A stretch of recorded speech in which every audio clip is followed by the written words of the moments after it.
Alright, so The Outer Banks, Paradise on Earth, and it has been on Netflix for quite a bit of time now, and probably has to be one of my favorite Netflix original shows at the moment, and as seen by everybody else seems to like it as well. It's one of Netflix's most popular shows to date.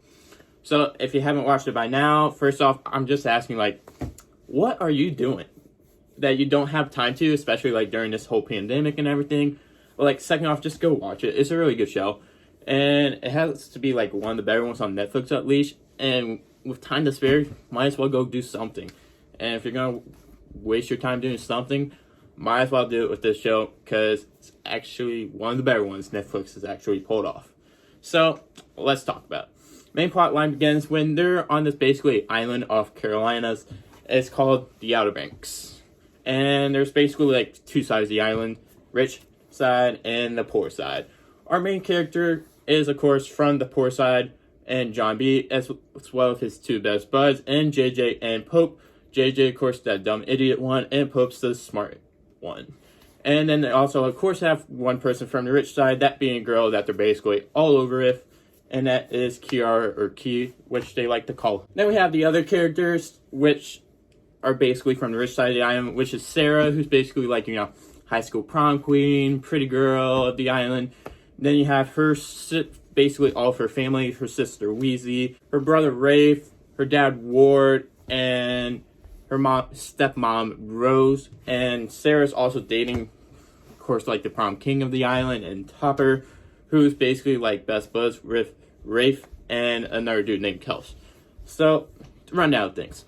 John B lost his dad in the middle of the ocean, somewhere off ship, and he thinks he's still missing, while everyone else kind of believes he's just dead, basically.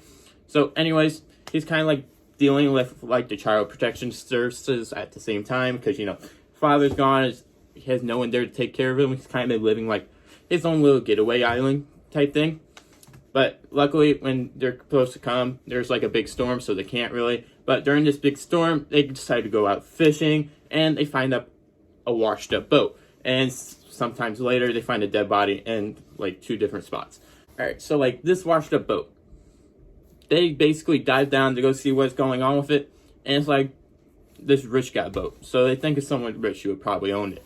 But then they realize it is owned by Scooter, who's this poor guy who basically had to ask people just to get food, ask for money just to get food. So how did he end up with one of the richest boats in the States? So he goes scuba dives down, getting some gear from somewhere else, and he finds something of his father's that sparks him to go basically on this whole adventure to try to find his father, which involves him going into his father's room, which for some reason he's never done before, anyone else has done before, which is kind of weird, but whatever.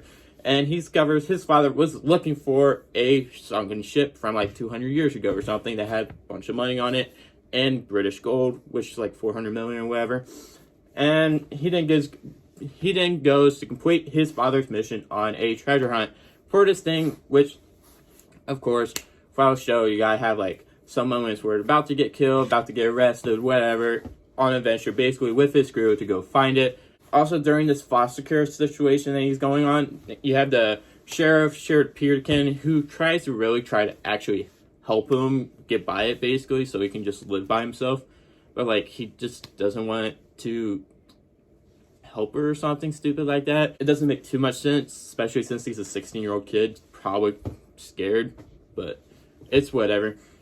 I think I would probably go to the police and ask for what the hell's going on, but his decision, his life, and it's a TV show, so you gotta make it interesting somehow. So eventually he finds something, and at that rate, he realizes he's not the only one looking for it.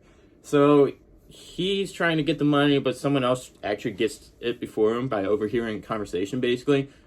Then this whole story basically turns into a police chase situation, and John B kind of has to run away because the police are after him now. And I don't really want to give away too much, so that's really as far as I'll go. But for being stuck in quarantine, this show is definitely a must-watch, and I honestly think it was perfect during this time to get released.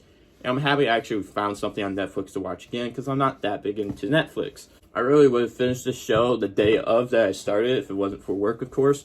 But I gotta say, I love this show. This is definitely a must watch for me. If you haven't watched it yet already, go watch it. It provides some good entertainment for a boring time stuck in quarantine.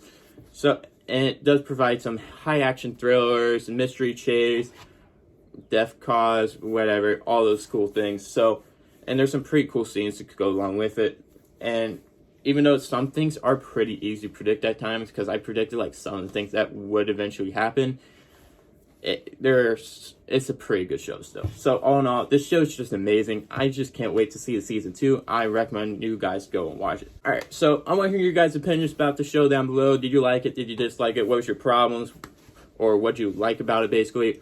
Just tell me all about it down below in the comments below. And of course, thank you guys for watching. Make sure to click those links down in the description below. That's for Instagram, Twitter, Discord, and Patreon. And of course, just make sure to weave them through every day, just like it is your last.